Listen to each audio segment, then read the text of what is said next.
welcome back to my channel. This is Anastasia here with this week's Teen Mom Recap. Oh, forgot to take my hair down.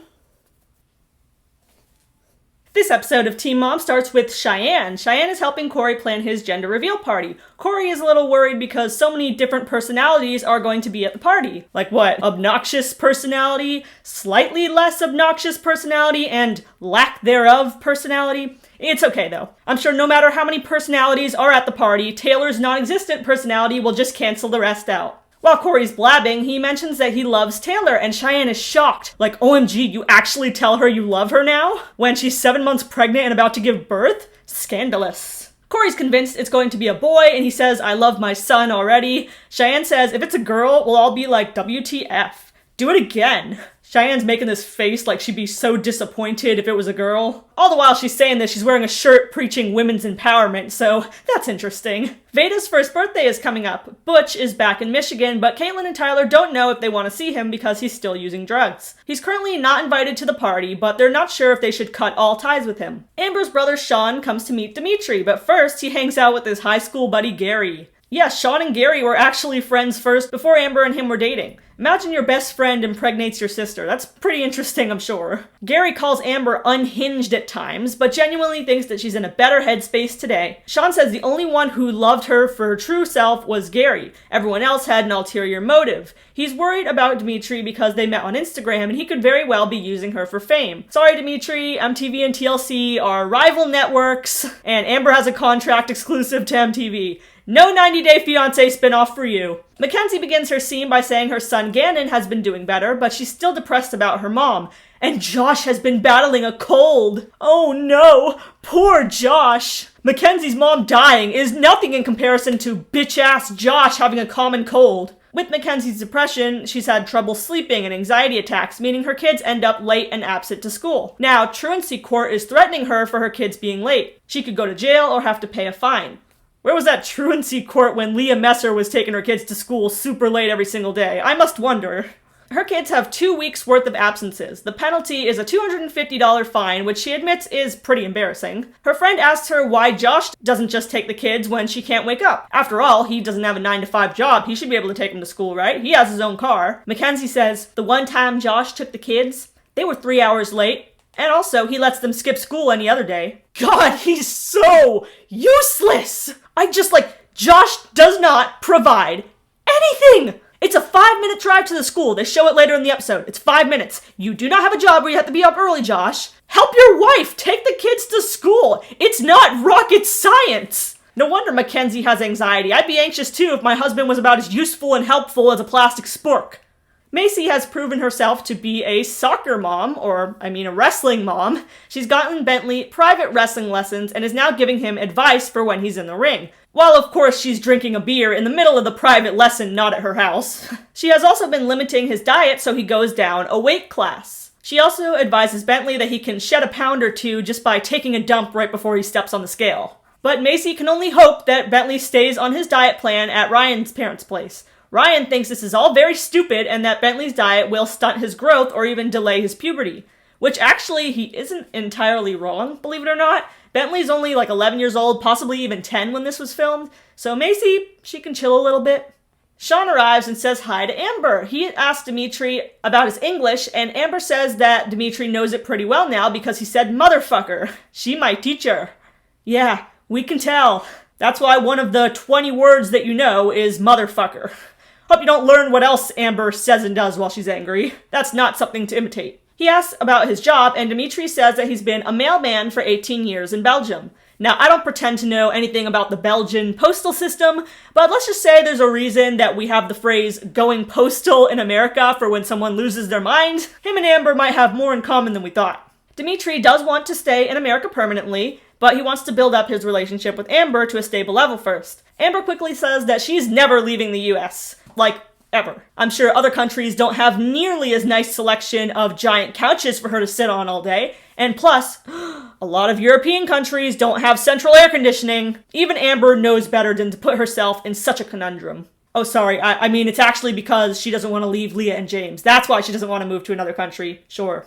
Tyler calls Butch's old rehab for advice about Butch. Tyler doesn't want to enable Butch, and the rehab says even inviting him over for the party could in fact be enabling. Butch is still affected mentally by drugs, even if he didn't do it specifically that day, and he can manipulate very well.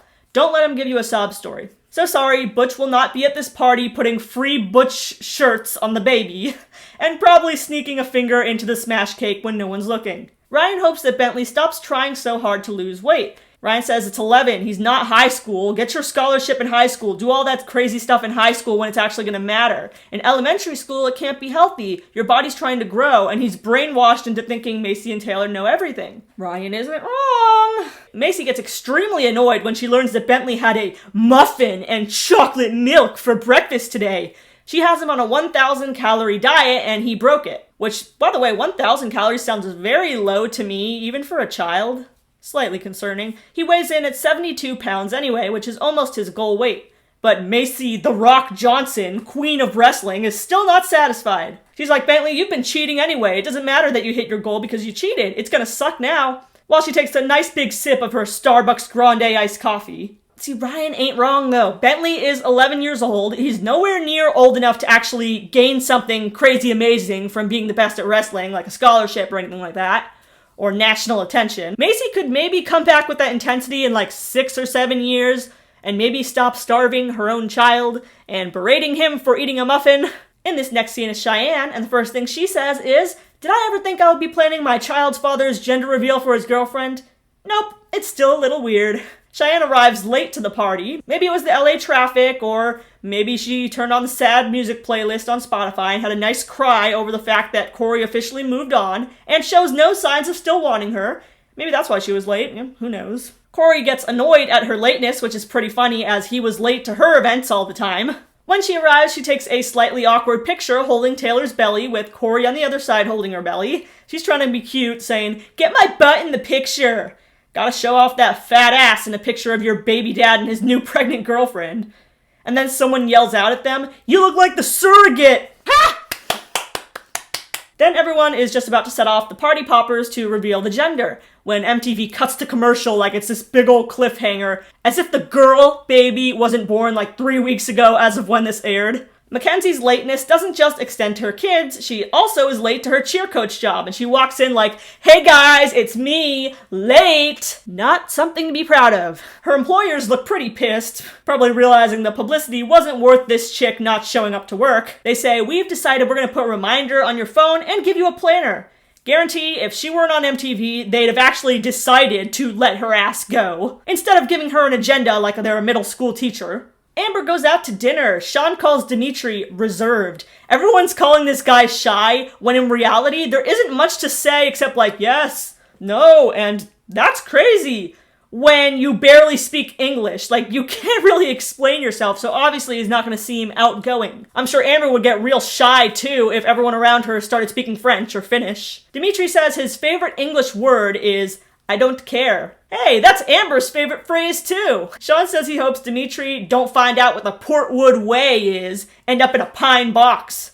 Wow, so badass, Sean Portwood. What about the Portwood consequences? End up in an iron cage. Sean is a little concerned about Dimitri's motives and can't really relate to the guy on anything, but Amber insists that they communicate and they love each other. Kate and Tyler are not inviting Butch to the party. Tyler refuses to worry about an issue that isn't even his, and doesn't want to put any effort towards Butch. Catelynn discusses more children, saying Tyler's getting fixed after her next one. Yas, Kate, go girl, trap that man even more. Now if he leaves you, he can't start another family with another woman. Got him! The pink poppers shoot off at Cory's gender reveal party. The baby is a girl who they ended up naming Mila May. Everyone is surprised, but at least they don't look angry about it like Tyler did at his gender reveal party. Cory later tells Taylor that they shouldn't flaunt their relationship so much to Cheyenne and make her jealous. Taylor's like, "I'm sure she's fine. How about flaunting our relationship more to those random girls at the club that you cheat on me with?" She didn't say the part about the cheating, but she should have. Bentley met his goal weight and came in 3rd place at the competition, which qualified him for states. Taylor lists off all these sports that Bentley does. He's like, yeah, he does football, soccer, cross-country, track, I don't even remember. He lists all these sports. And Maci brags that her kids aren't glued to the Xbox and iPad. Her son sets goals. which is good. Meanwhile, Maci is glued to that alcohol, that Corona bottle, so much that she was even getting her drank on at Bentley's wrestling practice. Taylor says during the competition, Bentley seemed like he had no energy, but he battled through. Yeah, that's not concerning. I'm sure him having no energy had nothing to do with you guys calorie cutting a child. Maci feels like Bentley cutting his weight is a way for him to have control over himself after everything he's been through with Ryan. She got a lot of backlash for this right away and posted this tweet on social media trying to make it look better. And she barely ever gets backlash for anything, so I'm sure she didn't really know how to handle it. But it still sounds pretty disturbing to me. I didn't like this. Like, you went off on your kid for a muffin. He's 11 years old. He was obviously hungry, as Taylor admitted he had no energy during that competition. Doesn't even know how he won 3rd place. Yeah, I'm not a fan of that. Mackenzie takes her kids to school 10 minutes early. Even her son, Gannon, mumbles something like, wow, we're never actually on time. She's really trying to improve and says, I can't read with you guys tonight because of work, read with your homework with you, but your daddy can. Her kid says, he's sick. And she says, he can get over it. Thank you, Mackenzie. And that's all for this episode of TMOG. I noticed they didn't put a preview at the end of this episode like they normally do, which is a little concerning. I don't know if the finale is next week. I don't know if they're doing a reunion because of the coronavirus. Probably canceled it. So I guess we'll just find out. So what do you think of Maci limiting Bentley's food? Do you think it was too extreme, or do you think she's just trying to help him do better in his sport? Do you think Dimitri will stay here permanently in America? And do you feel bad for Mackenzie showing up late everywhere? Make sure to leave a comment down below and make sure to subscribe for Team Mom recaps every week.